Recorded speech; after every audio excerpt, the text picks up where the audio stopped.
ನಿಮ್ಮೆಲ್ಲರಿಗೂ ಕೂಡ ನಿಮ್ಮದೇ ಆಗಿರ್ತಕ್ಕಂಥ ಯೂಟ್ಯೂಬ್ ಚಾನಲ್ ಸ್ಟಡಿ ವಿತ್ ಪರಶುರಾಮ್ಗೆ ಸ್ವಾಗತ ಅಂತ ಹೇಳ್ತಾ 7ನೇ ತರಗತಿಯ ದ್ವಿತೀಯ ಸಂಕಲನಾತ್ಮಕ ಪರೀಕ್ಷೆ SA2 ಏಪ್ರಿಲ್ 2023ಕ್ಕಾಗಿ ವಿಷಯ ವಿಜ್ಞಾನದ ಕೋರ್ ವಿಷಯದ ಪರೀಕ್ಷೆ ಇಂದು 4/4/2026ಕ್ಕೆ ನಡೀತಾ ಇದೆ. ಸೊ ಅದಕ್ಕಾಗಿ ಒಂದು ಪ್ರಾಕ್ಟೀಸ್ ಪೇಪರನ್ನು ಕೊಡ್ತಾ ಇದ್ದೀನಿ. ಇದು ಕೇವಲ ಕ್ವಶನ್ ಪೇಪರ್ಸ್ ಇದೆ. ಸೊ ಚೆನ್ನಾಗಿ ನೋಡ್ಕೊಂಡು ಹೋಗಿ ಒಳ್ಳೆ ಅಂಕಗಳು ನಿಮಗೆ ಸಿಗ್ತವೆ. ಸೊ ಇದನ್ನು ಕೂಡ ನಾವೇನು ಮಾಡಿದ್ದೀವಿ, DSCRT ಅವರ ಅಂಕ ಹಂಚಿಕೆ ಆಧರಿಸಿ ನಾವು ಪ್ರಿಪೇರನ್ನು ಮಾಡಿದ್ದೀವಿ. ಮೊದಲೆರಡು ಪ್ರಶ್ನೆ ಪತ್ರಿಕೆಗಳನ್ನು ಚೆನ್ನಾಗಿ ನೋಡ್ಕೊಂಡು ಹೋಗಿ ಅಂತ ಹೇಳ್ತಾ ವಿಡಿಯೋನ ಲೈಕ್, ಶೇರ್ ಮತ್ತು ಸಬ್ಸ್ಕ್ರೈಬ್ ಮಾಡೋದನ್ನು ಮಾತ್ರ ಮರೆಯದಿರಿ. ಇದೇ ಥರ ನಿಮಗೆ ಹಿಂದಿ ವಿಷಯದಲ್ಲಿ ಕೂಡ ನಿಮಗೆ 2-3 ಪ್ರಶ್ನೆ ಪತ್ರಿಕೆಗಳು ಸಿಗ್ತವೆ, ಅವುಗಳನ್ನು ಸಹಿತ ಪ್ರಾಕ್ಟೀಸ್ ಮಾಡಿ. ಸೊ ಫಸ್ಟ್ MCQಗಳಲ್ಲಿ 4 ಪ್ರಶ್ನೆಗಳಿರ್ತವೆ, ನಿಮಗೆ ಗೊತ್ತೇ ಇರ್ತದೆ. 4 ಪ್ರಶ್ನೆ 4 ಅಂಕ ಇರ್ತದೆ. ಸೊ ಫಸ್ಟ್ ಇತ್ತು, ದೇಹಕ್ಕೆ ಆಕ್ಸಿಜನನ್ನು ಒದಗಿಸ್ತಕ್ಕಂಥ ರಕ್ತದ ಕಣಗಳನ್ನು ಏನಂತ ಕರೀತಾರೆ ಅಂತ ಕೇಳಿದ್ದಾರೆ. A ಬಿಳಿ ರಕ್ತ ಕಣ, B ಕೆಂಪು ರಕ್ತ ಕಣ, C ಹಳದಿ ರಕ್ತ ಕಣ ಅಥವಾ D ಕಿರುತಟ್ಟೆ ಅಂತ ಕೇಳಿದರೆ ಕರೆಕ್ಟಾಗಿರ್ತಕ್ಕದ್ದನ್ನು ಆರಿಸಿ ಬರೀಬೇಕು.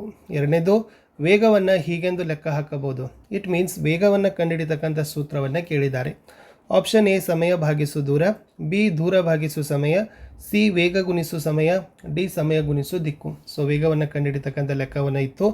ಪ್ರಶ್ನೆ 3, ಇವುಗಳಲ್ಲಿ ಉತ್ತಮ ವಿದ್ಯುತ್ನ ವಾಹಕ ಯಾವುದು? A ಕಾಫಿ, B ಕಚ್ಚಾ ಪ್ಲಾಸ್ಟಿಕ್, C ತಾಮ್ರದ ತಂತಿ, D ಕೊಬ್ಬರಿ ಎಣ್ಣೆ. ಕರೆಕ್ಟಾಗಿರ್ತಕ್ಕದ್ದನ್ನು ಇಲ್ಲಿನೂ ಕೂಡ ನೀವು ಆರಿಸಿ ಬರಿಬೇಕು. ಪ್ರಶ್ನೆ 4, ಬೆಳಕು ಹೀಗೆ ಚಲಿಸ್ತದೆ ಅಂತ ಕೇಳಿದರು. A ವಕ್ರವಾಗಿ, S B ಎಡಕ್ಕೆ, C ಬಲಕ್ಕೆ, D ಸರಳ ರೇಖೆ. ಸೊ ದ ಆಪ್ಷನ್ ಈಸ್, ಬೆಳಕು ಯಾವತ್ತೂ ಕೂಡ ಏನು ಮಾಡ್ತದಪ್ಪ ಅಂದರೆ ಸರಳ ರೇಖೆಯಲ್ಲೇ ಚಲಿಸ್ತದೆ ಅನ್ನೋದು ನಿಮಗೆ ಗೊತ್ತೇ ಇದೆ.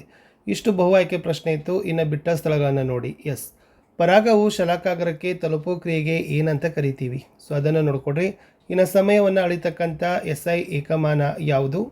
ಪ್ರಶ್ನೆ 7, ಕಾಡುಗಳು ಡ್ಯಾಶ್ ನಿಯಂತ್ರಣದಲ್ಲಿರಿಸಲು ಸಹಾಯವನ್ನು ಮಾಡ್ತದೆ. 8, ರಾಡಿ ಅಥವಾ ಕೆಸರಿನಲ್ಲಿ ಡ್ಯಾಶ್ರಷ್ಟು ನೀರು ಇರ್ತದೆ ಅನ್ನೋದನ್ನು ಕೇಳಿದರು. ಸೊ ಇಷ್ಟು 4 ಕ್ವಶನ್ಸ್ಗಳು ಬಿಟ್ಟ ಸ್ಥಳಗಳನ್ನು ತುಂಬತಕ್ಕಂಥದ್ದು ಇತ್ತು. 1 ಮಾರ್ಕರ್ ಕ್ವಶನ್. ಇವುಗಳು ಕೂಡ 4 ಇರ್ತವೆ. ಪ್ರತಿ ಸರಿಯಾದ ಉತ್ತರಕ್ಕೆ 1 ಅಂಕ. 4 ಪ್ರಶ್ನೆ 4 ಅಂಕ. ಪ್ರಶ್ನೆ 9, ಹೂವಿನ ಗಂಡು ಸಂತಾನೋತ್ಪತ್ತಿ ಭಾಗ ಯಾವುದು? 10, ಬೆಳಕಿನ ಮೂಲ ಯಾವುದು? 11, ನಾವು ನೀರನ್ನು ಹೇಗೆ ಸೋಂಕು ನಿವಾರಣೆಯನ್ನು ಮಾಡಬಹುದು ಅಂತ ಕೇಳಿದ್ದಾರೆ. 12, ವಾಯುಪೂರಣದ ಉದ್ದೇಶವೇನು ಅಂತಕ್ಕಂಥ ಪ್ರಶ್ನೆಯನ್ನು ಕೂಡ ನಿಮ್ಗೆ ಏನು ಮಾಡಿದಾರಪ್ಪ ಅಂದರೆ ಕೇಳಿದ್ದಾರೆ. ಸೊ ಅದನ್ನು ಕೂಡ ಚೆನ್ನಾಗಿ ನೋಡ್ಕೊಡ್ರಿ. ಇನ್ನು 2 ಅಂಕದ ಪ್ರಶ್ನೆಗಳು 10 ಇರ್ತವೆ. So totally 20 mark. ಪ್ರಶ್ನೆ 13, ಸಸ್ಯಗಳಲ್ಲಿ ಫ್ಲೋಯಮ್ ಅಗತ್ಯವಾದ ಅಂಗಾಂಶ ಏಕೆ? ಸೊ ಸಸ್ಯಗಳಲ್ಲಿ 2 ಅಂಗಾಂಶ ಇರ್ತಾವಲ್ಲ, ಒಂದು ಕ್ಸೈಲಮು, ಇನ್ನೊಂದು ಫ್ಲೋಯಮು. ಬಟ್ ಇದನ್ನು ಫ್ಲೋಯಮೇ ಅಗತ್ಯವಾಗಿರ್ತಕ್ಕಂಥ ಅಂಗಾಂಶ ಅಂತ ಕರೀತಾರೆ, ಏಕೆ ಅಂತ ಇತ್ತು. ಇನ್ನು 14, ಮಾನವನ ವಿಸರ್ಜನಾಂಗ ವ್ಯೂಹದಲ್ಲಿ ಒಳಗೊಂಡಿರ್ತಕ್ಕಂಥ ಭಾಗಗಳು ಯಾವ್ಯಾವು ಅಂತ ಕೇಳಿದ್ದಾರೆ. ಸೊ ವಿಸರ್ಜನಾಂಗವಾದ ಭಾಗಗಳನ್ನು ನೀವು ಪಟ್ಟಿ ಮಾಡಬೇಕಾಗಿತ್ತು.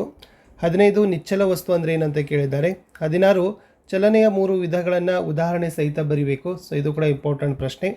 ಇನ್ನು ಥಾಮಸ್ ಅಲ್ವಾ ಎಡಿಸನ್ ಅವರ 4 ಆವಿಷ್ಕಾರಗಳನ್ನು ಪಟ್ಟಿ ಮಾಡಿರಿ. 18, CFL ಬಲ್ಬ್ಗಳನ್ನು ಸುರಕ್ಷಿತವಾಗಿ ವಿಲೇವಾರಿ ಮಾಡೋದು ಅತ್ಯಗತ್ಯವಾಗಿದೆ, ಏಕೆ? 19, ನಿಮ್ನ ದರ್ಪಣದ ಯಾವುದಾದರೂ 2 ಉಪಯೋಗಗಳನ್ನು ಪಟ್ಟಿ ಮಾಡಬೇಕು. 20, ಕನ್ನಡಿಯ ಉಪಯೋಗವೇನು? 21, ಒಳಚರಂಡಿಗಳು ಎಂದರೇನು ಅಂತ ಕೇಳಿದರೆ. 22, ಚರಂಡಿ ನೀರಿನಲ್ಲಿ ಕಂಡುಬರ್ತಕ್ಕಂಥ ಕಲ್ಮಶಗಳನ್ನು ಕೇಳಿದರು. ಅದು ಭೌತಿಕ ಕಲ್ಮಶಗಳು, ರಾಸಾಯನಿಕ ಕಲ್ಮಶಗಳು ಮತ್ತು ಜೈವಿಕ ಕಲ್ಮಶಗಳು ಅಂತ 3 ಟೈಪಲ್ಲಿ ಬರ್ತದೆ. ಸೊ ಭೌತಿಕ ಕಲ್ಮಶಗಳಲ್ಲಿ ಬರ್ತಕ್ಕಂಥದ್ದು ಏನಪ್ಪ ಅಂದರೆ ಕಲ್ಲು, ಕಟ್ಟಿಗೆ ಇವೆಲ್ಲವೂ ಬರ್ತವೆ. ರಾಸಾಯನಿಕ ಕಲ್ಮಶಗಳಲ್ಲಿ ಈ ಔಷಧಗಳಾಗಿರ್ಬೋದು, ಓಕೆ, ವಿವಿಧ ಪ್ರಕಾರದ ದ್ರವ ಪದಾರ್ಥಗಳನ್ನು ಅಲ್ಲಿ ಆಗಿರ್ತದೆ. ಇನ್ನು ಜೈವಿಕ ಅಂತಂದರೆ ಇದು ಸತ್ತ ಪ್ರಾಣಿಗಳಾಗಿರ್ಬೋದು, ಸಸ್ಯಗಳಾಗಿರ್ಬೋದು, ಕೊಳೆತಿರ್ದು ಅವೆಲ್ಲವುಗಳನ್ನು ನಾವೇನು ಮಾಡ್ತೀವಪ್ಪ ಅಂದರೆ ಕಲ್ಮಶಗಳನ್ನು ಹಾಕ್ತೀವಿ. ಈ ಥರದ 3 ಪ್ರಕಾರದ ಕಲ್ಮಶಗಳನ್ನು ನೀವೇನು ಮಾಡ್ಬೋದು, ಆರಾಮಾಗಿ ಬರಿಬೋದು. ಅದನ್ನು ಕೂಡ ನೋಟ್ ಡೌನ್ ಮಾಡಿಕೊಡ್ರಿ, ಇಂಪಾರ್ಟೆಂಟ್. ಇನ್ನು ಲಾಸ್ಟ್ 4 ಮಾರ್ಕರ್ ಕ್ವಶನಲ್ಲಿ ವೆರಿ ಇಂಪಾರ್ಟೆಂಟ್ ಆಗಿರ್ತಕ್ಕಂಥದ್ದು ಜಲಚಕ್ರದ ಚಿತ್ರವನ್ನು ಬರೆದು ವಿವರಿಸಿರಿ. ಚೆನ್ನಾಗಿ ಸ್ವಲ್ಪ ಜಲಚಕ್ರವನ್ನು ನೋಡ್ಕೊಂಡು ಹೋಗಿ. ಸೊ ಭೂಮಿ ಮೇಲೆ ಇರ್ತಕ್ಕಂಥ ನೀರು ಏನಾಗ್ತದೆ, ಸೂರ್ಯನ ಶಾಖದಿಂದ ಆವಿ ಆಗ್ತದೆ, ಆವಿಯಾಗಿ ಅದು ಬಾಷ್ಪೀಕರಣ ಆಗ್ತದೆ, ಮೋಡವಾಗ್ತದೆ, ಓಕೆ, ಆಮೇಲೆ ಘನೀಕರಣ, ಮೋಡ, ಆಮೇಲೆ ಲಾಸ್ಟ್ ಮತ್ತೆ ಮಳೆಯಾಗಿ ಬರ್ತದೆ. ಇದು ಒಂದು ಚಕ್ರ ಇದೆ. ಸೊ ಅದನ್ನು ಕೂಡ ಸ್ವಲ್ಪ ಚೆನ್ನಾಗಿ ನೀಟಾಗಿ ನೋಡ್ಕೊಡ್ರಿ. ಇನ್ನು ಹೂವಿನಿಂದ ಹಣ್ಣಿನ ವಿಕಾಸದ ಹಂತಗಳನ್ನು ಚಿತ್ರದೊಂದಿಗೆ ವಿವರಿಸ್ರಿ ಅಂತ ಕೇಳಿದ್ದಾರೆ. ಸೊ ಇದು ಕೂಡ ಸಸ್ಯಗಳಲ್ಲಿ ಸಂತಾನೋತ್ಪತ್ತಿ ಅಂತಕ್ಕಂಥ ಪಾಠದಲ್ಲಿ ಇದೆ. ಸೊ ಅದನ್ನು ಕೂಡ ಚೆನ್ನಾಗಿ ನೋಡಿಕೊಂಡು ಈ ಪ್ರಶ್ನೆಗಳು ನಿಮ್ಮ ಪರೀಕ್ಷೆಗೆ ಇರ್ತಕ್ಕಂಥ ತುಂಬ ಇಂಪಾರ್ಟೆಂಟ್ ಆಗಿರ್ತಕ್ಕಂಥ ಪ್ರಶ್ನೆಗಳಿತ್ತು. ಕಡೆ ಸಮಯದಲ್ಲಿ ನಿಮಗೆ ಅವಕಾಶ ಸಿಕ್ಕಿದರೆ ಸೊ ಅವುಗಳನ್ನು ಚೆನ್ನಾಗಿ ಓದ್ಕೊಂಡು ಹೋದರೆ ಎಷ್ಟೋ ಪ್ರಶ್ನೆಗಳು ಸಹಿತ ರಿಪೀಟ್ ಸಹಿತ ಆಗ್ತವೆ ಅಂತ ಹೇಳ್ತಾ ನಿಮ್ಮ ಪರೀಕ್ಷೆಗೆ ಬೆಸ್ಟ್ ಆಫ್ ಲಕ್. ಇಷ್ಟು ಈ ಒಂದು ಮಾಡೆಲ್ ಕ್ವಶನ್ ಪೇಪರ್ನ ಹಾಕಿದ್ದೀವಿ. ನೆಕ್ಸ್ಟ್ ಹಿಂದಿದಲ್ಲಿ ಕೂಡ ಬರ್ತಾ ಇದ್ದಾವೆ, ಅವುಗಳನ್ನ ಸಹಿತ ನೋಡಿ ಅಂತ ಹೇಳ್ತಾ ವಿಡಿಯೋ ವಾಚ್ ಮಾಡಿದ್ದಕ್ಕೆ ಧನ್ಯವಾದಗಳು. Have a nice day. Bye.